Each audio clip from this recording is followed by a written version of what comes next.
ناظرین کرام، میں چاہتے بڑی جو چاہے طرف آگے قدم بڑھائے تو خود کی توفیقات جس خداوند نہیں دے اس کے بس کا کہ وہ مدد کر اللہ کی طرف سے ہے کہ اسلام، یقین، یہ سعادتیں وہ ہیں بندے کو اس وقت حاصل ہوتی ہیں توفیقات اس کے شامل ہو جائے. دل نور ہی میں یشاء، جسے بھی چاہتا ہے طرف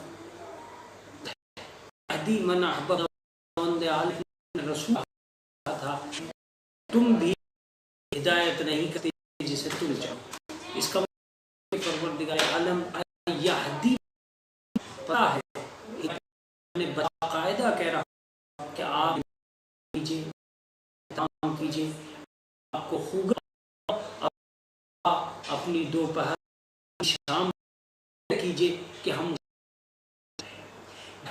جو بھی اس منزل کی طرف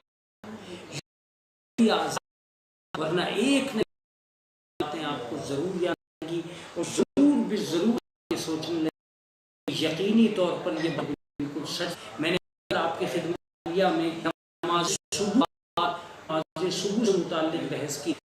میں چاہتا ہوں کہ بچوں کو، بھائیوں کو، ان لوگوں تک میرا پیغام پہنچ یہ کہ پرور جو صبح کا وہ اتنا بے کہ ہم اس کو ہیں اور بہت ساری چیزوں ترقی کے لیے اس کا استعمال کر سکتے ہیں. ان میں سے ایک یہ ہے آپ صبح اٹھ کر صبح ادا کے وظائف اور اوراق کے لیے اپنے آپ کو آمادہ. آدمی اپنے آپ کو اور یہاں تک لے آئے گا اگر کچھ نہیں کر سکا صرف اور صرف قل هو اللہ 100 مرتبہ رہا تو بھی اس کے وظائف کی دنیا وہ کامران ہو جائے گی. ہمیں یقین یہ وظائف یہ انسان کو کمالات کی جاتی ہے.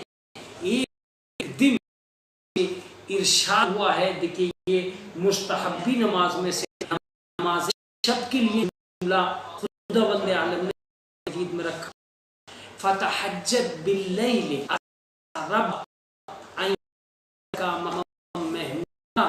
تمہیں چاہیے تم نماز رات ایسا کر رہے عسیٰ ربوں کا تو ان قریب تمہارا پروردگار ان یبعثک تمہیں پہنچا مقام محمود پر. مقام محمود وہ جگہ ہے جہاں خود علی کھڑے ہوتے ہیں لوائے حمد لے کر. مقام محمود وہ ہے انسان کی تعریف کا خواہاں ہونے لگتا ہے اور اس سے ملنے کی آرزو کرتا ہے. اس کو ہم کہتے ہیں مقام محمود. تو اگر آپ چاہتے ہیں کہ سب کی نگاہوں میں محترم بنے، اپنی نگاہوں میں باعزت بنے، اپنے دل کو یقینی بنائیں، اپنی صحت کو، نظام صحت کو باقی قائم دائم بنائیں، اپنے چہرے کو نورانی بنائیں. میں اپنی ان بچیوں سے کہتا ہوں جو کہ کریم اور پاؤڈر کی تلاش میں ہیں، وہ نور کی تلاش میں کیوں نہیں ہیں، نورانی کی تلاش میں کیوں؟ دیکھیے کریم اور پاؤڈر کے ذریعے سے حاصل ہونے والی بہت دیر تک برقرار نہیں رہ سکتی، مگر وہ اور نورانی کے ذریعے سے، تقدس کے ذریعے، کرامت پروردگار، لطف الہی کی وجہ سے جو خوشبو ہوتی ہے وہ کبھی بھی رائگاں نہیں جا سکتی. بڑھاپے تک بھی انسان کے چہرے پر نور جھلکتا رہتا ہے. اس کی دنیا کے اندر عبادت پروردگار کو کامیابی اور کامل طریقے سے گیا ہے. انسان کے اندر صرف احسان خداوندی ہوتا ہے جو اسے آخر تک محترم محتشم بناتا ہے. اب رہ گئی یہ کہ بہت سے لوگ کہنے لگیں گے کہ مولانا دنیا کے اندر کوئی موجود ہے اتنا محترم اتنا ہونے. آپ 20 کی نگاہوں میں محتشم ہو سکے، اگر آپ 10 کی نگاہوں میں محتشم ہو سکے تو بہت بڑی بات ہے. رہ گئی بات یہ کہ اچھا کون ہے، میں اس کو کر پاؤں گا. یہ کہ دنیا کے اندر آپ کو اچھا ہونے کے باوجود کوئی برا کہہ رہا ہے تو اس کا مطلب یہ کہ آپ اپنے طور پر مطمئن ہو جائیں کہ میں اچھا ہوں، جو مجھے برا کہہ رہا ہے ہو سکتا ہے کہ وہ اپنی سوچ سمجھ سے کہہ رہا ہو۔ کیا وجہ تھی رسول اسلام کو لوگ برا کہتے تھے؟ کل بھی کہتے تھے، آج بھی کہتے ہیں۔ کیا وجہ ہے کہ لوگ حضرت علیہ السلام کو گالی دیا کرتے تھے؟ کل بھی اور ابھی لوگ برا کہہ رہے ہیں۔ کیا وجہ تھی کہ حسن علیہ السلام کو امام حسن کے دور میں وہ برا کہا؟ ویسے بہت سے واقعات ہیں، لیکن اس کا یہ مطلب نہیں تھا کہ ان کے دامن کردار پر کہیں سے کوئی دھبا پایا جاتا تھا، نہیں، وہ تو سراسر سعید، نیک، سعادت، معصوم، اللہ کے نمائندے، پروردگار عالم کے نیک ترین بندے۔ امام حسین علیہ السلام کی کوئی خطا اور غلطی نہیں تھی جو امام حسین علیہ السلام کو شہید کر دیا گیا۔ اس کا مطلب یہ کہ کبھی کبھی انسان اچھے لوگوں کو اپنے گناہوں کی بنیاد پر بھی برا کرتا ہے۔ ضروری نہیں ہے کسی اچھے آدمی کو برا نہ کہا جائے۔ اچھے آدمیوں کو اگر برا نہ کہا جاتا تو رسول اللہ کو کوئی بھی برا نہیں کہتا، امام حسین کوئی بھی برا نہیں کہتا، حضرت علی کو کوئی بھی برا نہیں کہتا۔ ان لوگوں کو برا کہنے کا مطلب یہ نہیں ہے کہ ان لوگوں کے اندر برائی پائی جاتی تھی، نہیں، وہ سراسر غلط تھے، وہ برے تھے جو انہیں برا کہہ رہے تھے۔ اس کا مطلب یہ ہے کہ اس دنیا کے اندر دوسروں کی نظر میں اچھا ہونے سے بہتر ہے کہ خود انسان اپنی نظر میں بہتر ہو جائے۔ جو اپنی نظر میں بہتر ہوتا ہے وہ سب کی نظر میں بہتر ہوتا چلا جاتا ہے، اس لیے کہ جس نے خود کو سنبھال لیا اس نے پورے سماج کو سنبھال لیا۔ جو آدمی، حضرت علی کا یہ جملہ ہے کہ تم اپنے ظاہر کو، اپنے باطن کو سنبھالو، ظاہر خود بخود نکھرتا چلا جائے گا۔ اس دنیا کے اندر جو کچھ ہے وہ سیرت اور کردار میں ہے، صورت اور اظہار میں نہیں ہے۔ صورت اظہار اپنی دنیا ہے، سیرت اور کردار اپنی دنیا ہے۔ اس کائنات کے اندر یہ اندازہ لگا لیجئے کہ جو دولتیں جمع ہو جائیں گی وہ آپ وَمَا تُقَدِّمُوا لِأَنفُسِكُم مِّن خَيْرٍ تَجِدُوهُ عِندَ اللَّهِ هُوَ خَيْرٌ وَأَعْظَمُ أَجْرًا۔ ایک دن وہ آئے گا کہ تمہیں یہ سوچنا پڑے گا کہ تم نے وَمَا تُقَدِّمُوا لِأَنفُسِكُم، خود اپنے نفسوں کے ذریعے سے کیا نیکیاں ہیں جو تم نے اپنے پروردگار عالم تک پہنچا دی ہیں، اور وہی چیز باقی رہنے والی ہے، وہی چیز قائم و دائم رہنے والی ہے۔ آج میں اپنے بچوں کو اسی نماز صبح کے بعد ٹہلنا ایک عمل ہے، ایک عمل اوراد ہے، ایک عمل ورد ہے، ایک عمل قل اعوذ برب الناس ہے، ایک عمل قل هو اللہ ہے، ایک عمل سبحان اللہ والحمد للہ ولا الہ الا اللہ واللہ اکبر ہے۔ بہت ساری تسبیحات میں نے کل بتائی تھیں اور کچھ دعائیں آج آپ کی خدمت عالیہ میں نماز صبح کے بعد کے لیے بیان کر رہا ہوں۔ ایک دوسری میری تمنا، میری آرزو میرے بھائیوں سے، مومنین سے، یہ پیغام جہاں تک پہنچے ان سے ہے کہ آپ کے گھروں کے اندر ہر بچے کو مانوس ہونا چاہیے ایک کتاب جس کا نام ہے مفاتیح الجنان۔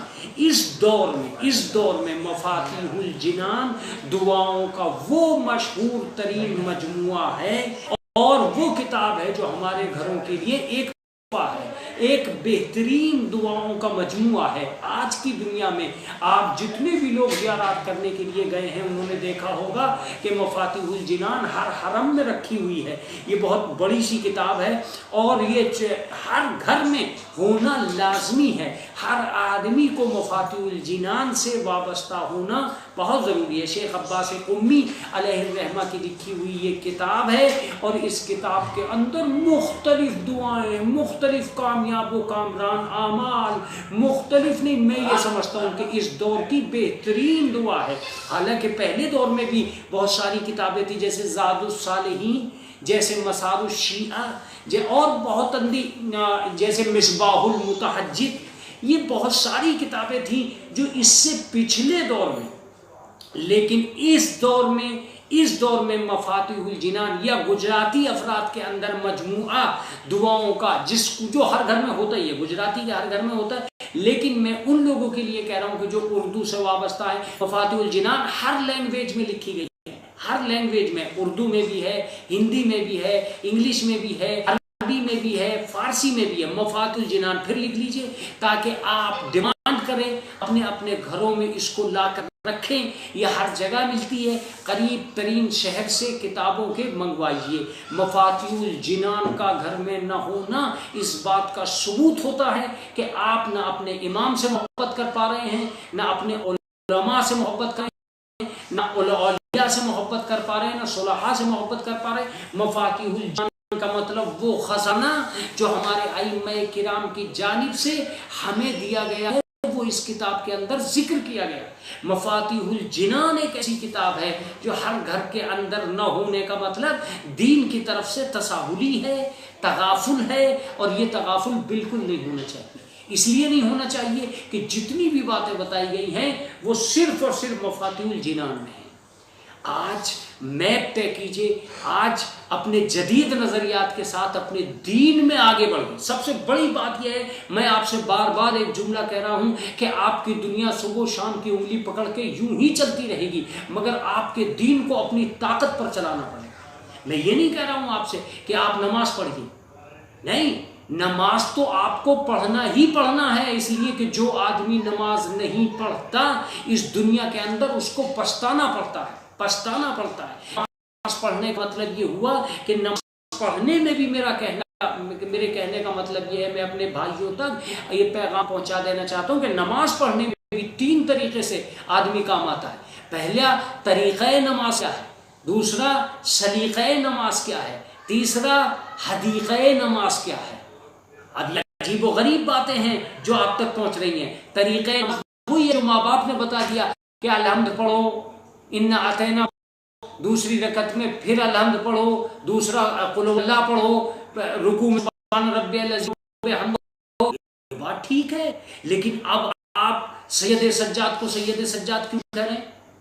اس کا مطلب یہ سجدوں کا ایک بہت عظیم رشتہ جناب سید سجاد، جناب سید سجاد کہنا ہے۔ آج جو تجاتی سجدے سب سے زیادہ سجدے کرنے والا، اس کا مطلب سجدے کے اندر ایک کیفیت پائی جاتی ہے جناب سید سجاد نے ادا کی تھی۔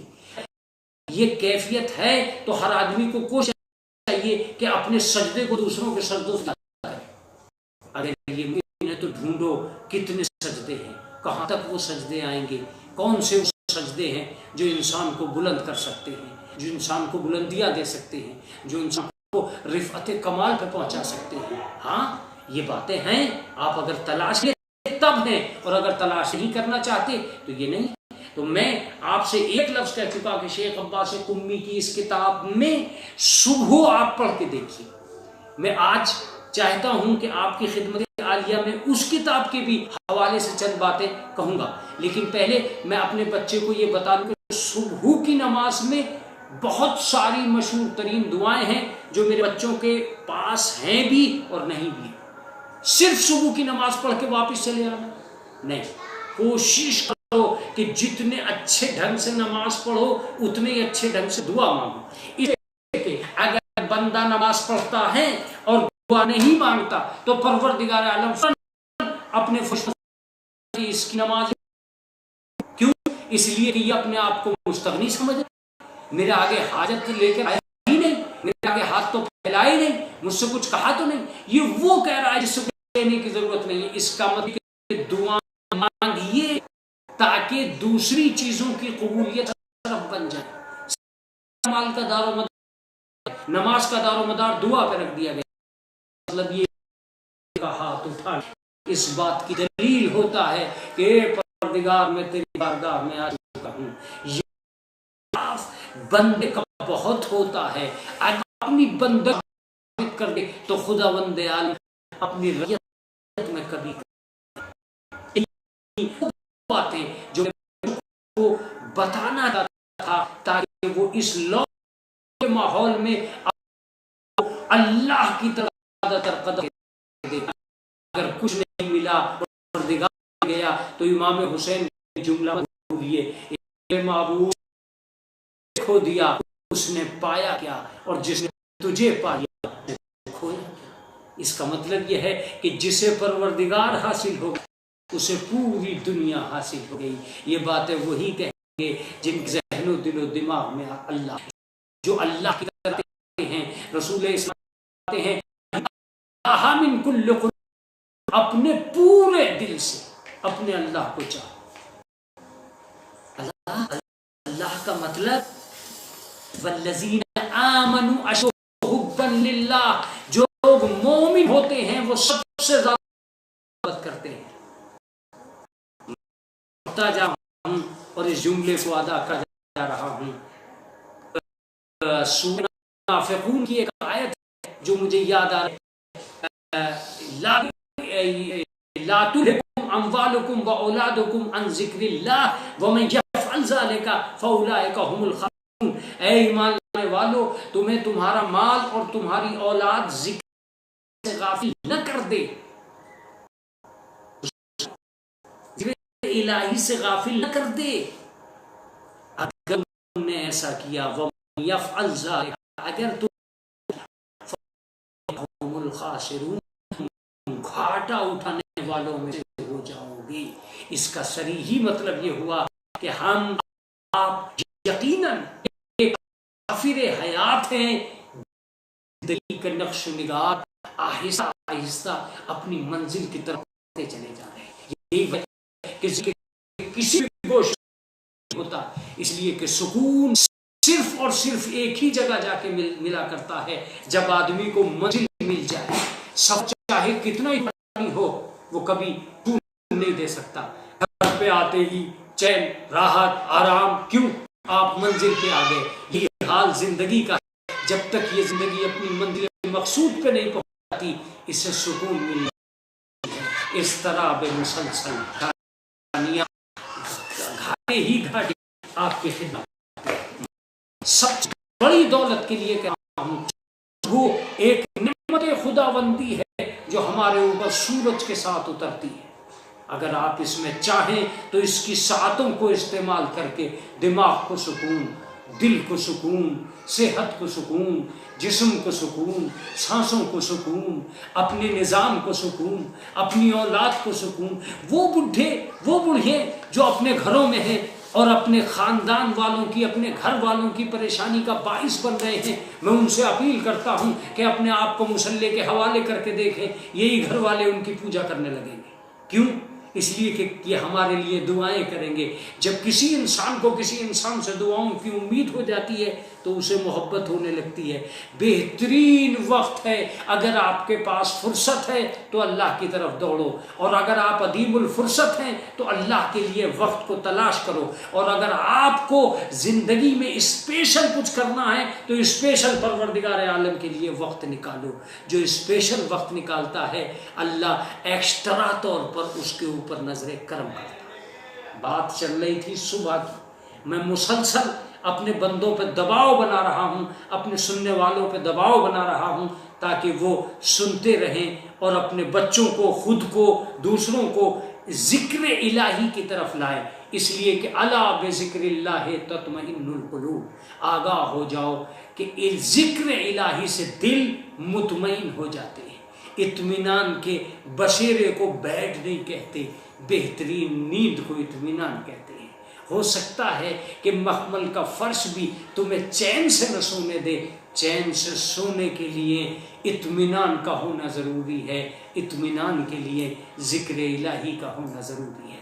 دماغ میں اگر ذکر الہی بسا ہوگا تو دوسری باتیں آنے ہی نہیں پائیں گی. جب سوتے سوتے ذکر الہی کرو گے تو خیالات تمہیں جاگنے پہ مجبور نہیں کر سکتے. جب تسبیح پڑھتے پڑھتے بستر کی طرف جاؤ گے تو بہترین نیند آنے لگے گی. جب قرآن پڑھتے پڑھتے آنکھ جھپکے گی تو دنیا کا خیال ہی نہیں آئے گا. جو ذکر الہی میں مگن رہتے ہیں نہ انہیں ہرس ستاتی ہے، نہ دولتیں ان کو پریشان کرتی ہیں، نہ ان کے اوپر ٹینشنوں کے پہرے ہوتے ہیں، نہ ان کے دماغ مختل ہوتے ہیں. وہ سکون کی زندگی قرآن میں تلاش کرتے ہیں، وہ دعاؤں کی چھاؤں میں اپنے آپ کو پروان چڑھاتے ہیں. چلیے ایک دو دعا کی بات کر لی جائے، وقت ختم ہونے جا رہا ہے. اس لیے میں اپنے بچوں سے کہتا ہوں کہ لکھیے اور بہترین طریقے سے لکھیے تاکہ آپ کو احساس ہو جائے کہ یقیناً آپ اپنے اللہ کی بارگاہ میں مسافر راہ خدا ہے. میں صبح کا ذکر کر رہا تھا اور یہ میں نے بتا دیا کہ آپ سورہ قرآن مجید میں سے سورہ قل ہو اللہ کو 100 مرتبہ اگر صبح میں پڑھتے ہیں تو ایک 8 دن میں یا 10 دن میں آپ اس کا چمتکار خود اپنی زندگی میں دیکھیں، چاہے وہ حاجتوں کی دنیا ہو، چاہے وہ کسی بھی چیز کی دنیا ہو، خود دیکھیں گے، خود محسوس کریں گے۔ اب شیخ عباس قمی نے کہا کہ اگر کوئی صبح کی نماز کے بعد یہ کلام جو آ رہا ہے یہ پڑھے اور اپنی حاجت طلب کرے تو وہ بالکل آسان ہو جائے گی اور خدا اس کی حاجت کو پورا فرمائے گا۔ میں جلدی جلدی اس کو پڑھ دیتا ہوں، آپ مفاتیح الجنان میں نماز صبح کے ذکر میں اس کو دیکھ سکتے ہیں۔ بسم اللہ وصلی اللہ علی محمد وآلہ وافوض امری الی اللہ ان اللہ بصیر بالعباد فوقاہ اللہ سیئات ما مکروا لا الہ الا انت سبحانک انی کنت من الظالمین فاستجبنا له ونجیناہ من الغم وکذالک ننجی المؤمنین حسبنا اللہ ونعم الوکیل فانقلبوا بنعمت من اللہ وفضل لم یمسسہم سوء ما شاء اللہ لا حول ولا قوة الا باللہ ما شاء اللہ لا ما شاء الناس۔ جو اللہ چاہے وہ ہونا چاہیے، لا ما شاء الناس، نہ کہ وہ ہونا چاہیے جو لوگ چاہیں۔ ما شاء اللہ، جو اللہ چاہے وہ ہونا چاہیے۔ وَإِن كَرِهَ النَّاسُ، چاہے لوگ اسے نہ چاہیں۔ اگر آپ کے حق میں لوگ نبی چاہ رہے ہوں گے اور آپ اپنے اللہ سے مانگ رہے ہوں گے تو اس دعا کے بعد وہ ہوگا جو اللہ چاہے گا، جو آپ چاہیں گے وہ ہوگا۔ حسبی الرب من المربوبین، اس لیے کہ پروردگار عالم ہی کافی ہے ان پالنے والوں میں سے جو اور زیادہ پالنے والے ہیں۔ حسبی الخالق من المخلوقین، تمام تر مخلوقین کے مقابلے پہ کون کافی ہے؟ خالق۔ خالق کون ہے؟ اللہ۔ اللہ کون ہے؟ پروردگار۔ پروردگار کون ہے؟ جو تمہارے اوپر نظر کرم رکھتا ہے، ایسی نظر کرم کہ اگر کسی بندے کا بیٹا بسم اللہ کہہ دیتا ہے تو پروردگار عالم اس کی قبر سے عذاب ہٹا دیتا ہے۔ میں یہ کہہ رہا ہوں کہ اپنے بچے کو اپنے سامنے بٹھا کے بسم اللہ کہلوائیے تاکہ اس توتلی زبان پہ بسم اللہ کے آتے ہی رحم و کرم کی بارش خداوند عالم کی جانب سے ہو جائے۔ فرشتوں سے پروردگار کہتا ہے کہ دیکھیے میرے بندے کے بیٹے نے اپنی زبان سے مجھے رحمان اور رحیم کہہ دیا۔ جب رحمان اور رحیم کہہ دیا، اعتراف کر لیا، تو اب اس کے گھر کو رحمت سے گھیر لو، اور رحمت کے فرشتوں کو پروردگار طے کر دیتا ہے۔ میں یہی کہہ رہا ہوں کہ آپ دولت مند مانگیے، برکت مانگیے، آپ اپنے پروردگار عالم سے رحمت طلب کیجیے، وہ رحمت جس کی کوئی کاٹ نہیں ہو سکتی، جس کا کوئی مقابلہ نہیں ہو سکتا۔ اٹھیے اور اپنے آپ کو اپنے اللہ کے حوالے کیجیے، اپنے بچوں کو اپنے اللہ کے حوالے کیجیے۔ آپ سے کہا جا رہا ہے کہ آپ خود کے لیے دعائیں مانگیے، اللہم اغفر لی، میرے معبود مجھے بخش دے۔ اپنے بچوں کے لیے دعائیں مانگیے، اولادی ابرار رہوں، میری اولاد کو نیک رکھنا، عملی شار رہوں، میرے عمل کو بہترین رکھنا۔ یہ اولادی ابرار رہوں کیا ہے؟ اولاد آپ کی ہے، ابرار کی دعا اس سے مانگ رہے ہیں؟ نہیں۔ اگر اپنے بچوں کو صالح ترین بنانا ہے تو اپنے اللہ سے دعائیں مانگو، صرف طلب اولاد کی دعائیں نہیں۔ اگر اولاد مل گئی ہے تو اس کو نیک رکھنے کی، نیک رہنے کی توفیقات کے لیے بھی دعائیں مانگتے رہو تاکہ تمہیں احساسات ہو جائیں کہ تم کامیاب و کامران ہو۔ تو یہ دعا ہے، حسبی الرازق ان کرہ الناس، حسبی الرب من المربوبین، حسبی الخالق من المخلوقین، حسبی الرازق من المرزوقین، حسبی اللہ رب العالمین، حسبی من ہوا حسبی، حسبی من لم یزل حسبی، حسبی من کان مسکنت لم یزل حسبی، حسبی اللہ لا الہ الا ہوا علیہ توکلت وہو رب العرش العظیم۔ یہ ایک دعا ہے۔ میں اب آپ کے سامنے اور آپ کی خدمت عالیہ میں وہ بات عرض کرنے جا رہا ہوں جو میرے بندوں کو اگر اس فیس بک کے مادھیم سے پتہ چل گیا تو انہیں یقین آئے گا کہ کیسے کیسے لوگ کس کس منزل پہ پہنچتے ہیں اور کس کس امام علیہ السلام کے صدقے اور طفیل میں ہماری دنیا کیسے آباد ہوتی ہے۔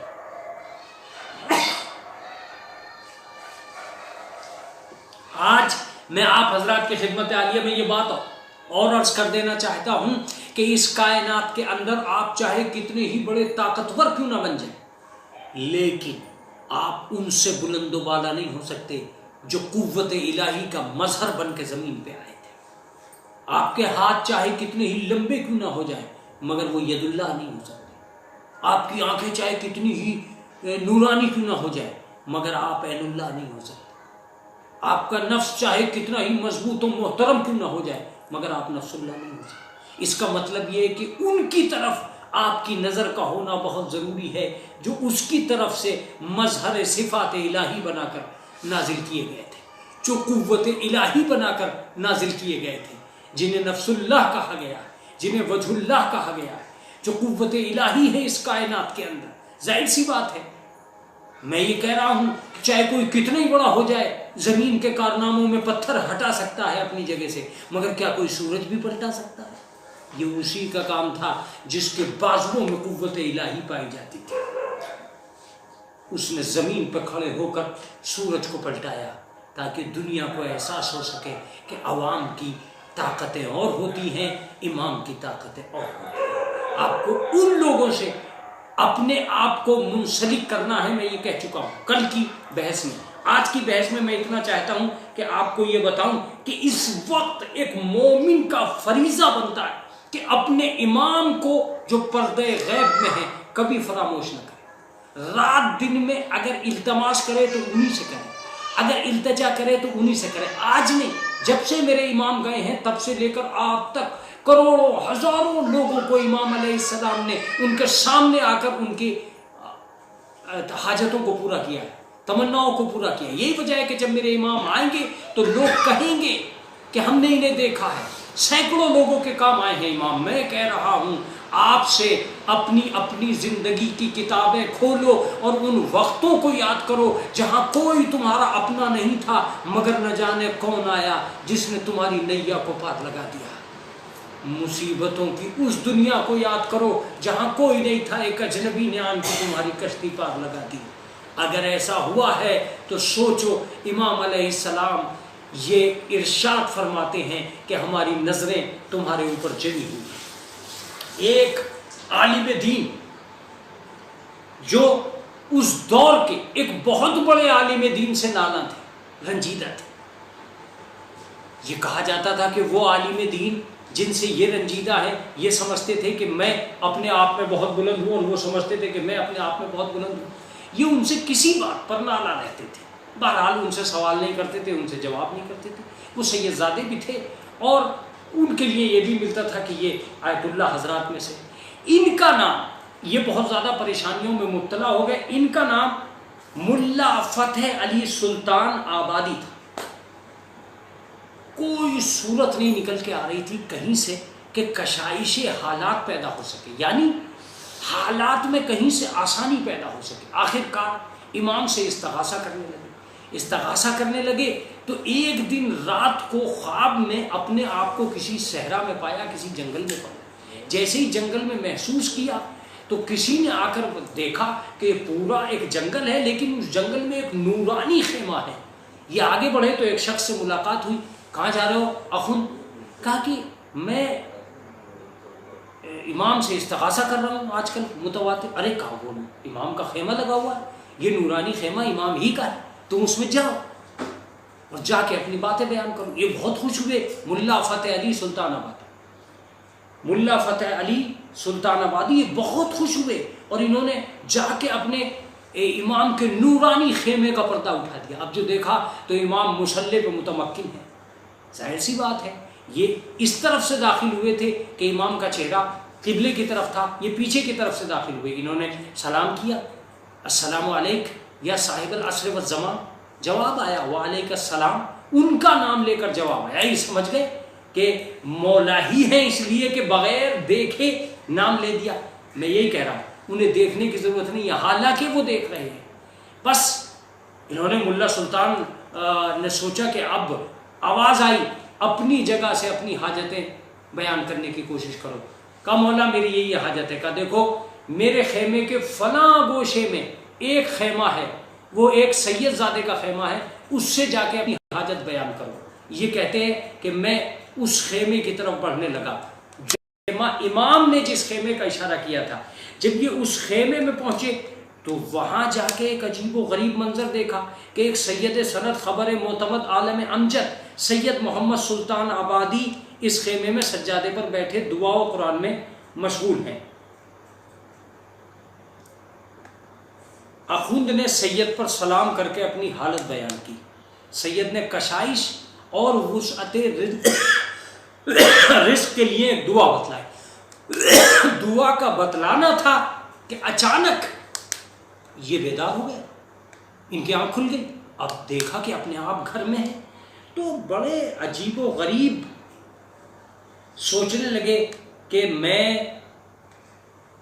نے یہ کیا خواب دیکھا کہ میں حضرت کی ایک خیمے میں گیا، وہاں سے میں نے ایک سید سند معتمد کو دیکھا، انہوں نے مجھے دعا بتائی۔